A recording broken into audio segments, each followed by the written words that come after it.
Hi everyone, exeter-rider, hope you're doing well. Today you join me down at Double Locks, a pub which is just off the canal in Exeter. Lovely place to come down on a Sunday scorching afternoon in the summer and sink a few beers. So today I have the Triumph Tiger 1200. Nice looking bike, eh? What do you reckon? So this is a bike which I have ridden already at the ABR festival, and was quite impressed with it. Did enjoy it. There's nothing not to like really. Shaft drive. It's got loads of electronics on it, which are handy to have. Yes, I'm not very big on electronics. I'm one of those people that it's a case of less is more quite often for me. But at the same time, you can't complain when you want them. When you want the heated grips or the heated seats, then it's a nice thing to have. Now this particular model is the GT Pro, which has handguards, aluminium bash plate down the bottom, a centre stand as standard, adjustable screen which you can do on the fly just by lifting it up and down like so. Proper 1200 adventure bike, which competes, I guess, with the BMW GS 1250, the Motorstrada V4, which I haven't tried yet, and also, of course, the 1290 Duke Adventure, which is a bike I've ridden as well. Now, they all have their own genre, really. They are all built for long distance travel. And I'm talking going across continents. It's got the shaft drive as well, which will please the BMW crew. And I would expect that Triumph will be bringing over some of the BMW crew as well. The electronic suspension you can dial in to exactly how you want it. Cruise control as well. And with the GT Pro, you also get the auxiliary lights on the side, which is a great safety feature actually, because they do say that the human mind is less likely to notice a single headlight compared to a headlight with a triangle effect auxiliary lights down there. So again, that does come standard with the GT Pro and the handguards and a few other bits and bobs. We do also have a quick shifter as well, up and down. Now, as I said in my test ride at the ABR, it is one, the gears are the sort that you do have to really shove it into place to get it to get it in. Not excessively, but it's just compared to the competition, you do have to give it a bit more pressure on the shifter to actually get it into place. It's a typical triple engine as well. This bike sounds awesome when you open it up and you demand the power. It's got a heck of a, it sounds like an angry tiger, sounds really good. It's one of the first things you do notice about this bike is that it's incredibly comfortable, very, very comfortable. As soon as you sit on it, even if you're in the showroom, you'll realise how comfortable that seat is, and for the pillion as well. I will be doing a full review of this. This is just my kind of first impressions, I suppose you could say. And to be honest, what I picked up at the ABR festival is pretty much what I'm thinking now. Because I always wonder if I'm going to get the bike for longer, am I going to find anything else? And in all honesty, I haven't really. It's not yet. But I've still got the bike for another couple of weeks or so. So perhaps, things might change along the way. But essentially, it's an awesome bike. There's when I test rode it before, there's nothing not to like on this bike. The only thing which I don't like too much is the dashboard is a little bit busy, shall we say. There's got a great big rev bar which pops up, and I prefer something a bit simpler. But the stand is good, really nice. It's really light to push out and easy to find as well. And the braking's excellent. There's a lot of things on this bike which are, I want to say perfect, I think that's the wrong word, but there's a lot of things on this bike which are excellent, such as the braking, got the cruise control, and it just gives you a really good sense that you could literally ride all day on the motorway on this bike, and it will just be effortless, and it won't fatigue you like some of the other bikes in this class. So I think Triumph have done a great job of it overall. I will be bringing you a full review at some point, and we'll see what it's like and see if there's anything else that I find really about the bike what I don't like. For now, I'm just going to jump on, take you for a quick ride along the canal here in Exeter.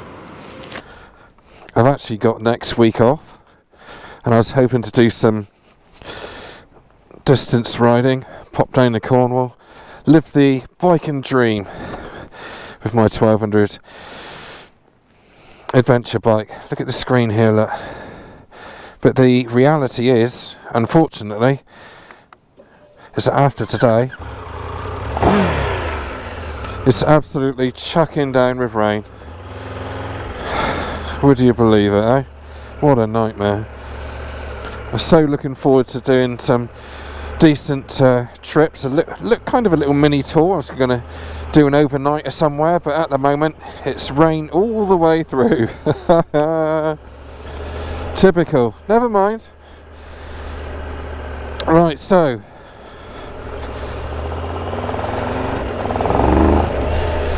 yeah, so I've got this bike for a little while, so I'm just going to do what I can really. And if you got any questions about the bike that I might be able to answer, then please let me know, because I'll do my best to answer them. So on the screen we got the different mode settings, which you can change on the fly as well. So there we got sport, and then it goes to road and off-road and all sorts. So and rider settings, rain setting. Yeah, so I normally just leave it in road actually, which does me fine. But yeah, so I was looking forward to doing loads on this bike, going to see a couple people as well, knock up a few vids on it. But unfortunately, it's just not going to happen. But this the first impressions really that you get from this bike, as you do with most of the big adventure bikes, is how much you can, the sense that you can just munch loads of miles on these bikes, with no fatigue and in comfort. I mean, this bike is so comfortable. That is the first thing which strikes you straight away about these bikes. And I know that a lot of people have made those videos, is it a GS killer and this, that and the other, and I'll tackle that one now, because I don't really want to tackle it in the review. The truth is that for me this bike is not a GS killer, it's just an alternative. Both bikes have different quirks and different options and different things, but I think it's just an alternative option if you don't want to pay GS money and what GS servicing costs and all the rest of it. Exeter train station over there, they're just building one there in Marshbarton, hence why at the moment you can drive along the canal, which is ideal for me making a video. Yeah, so I certainly think it's a better option than the KTM 1290. I haven't ridden the Multistrada, but I have ridden the GS, so it's, as I say, it's just an alternative. It depends whether you're in the BMW camp or the Triumph camp, and that is the truth of it. Or if you want to change, then this is a very good option. Definitely rides a lot differently. It feels a bit more sporty when you open it up.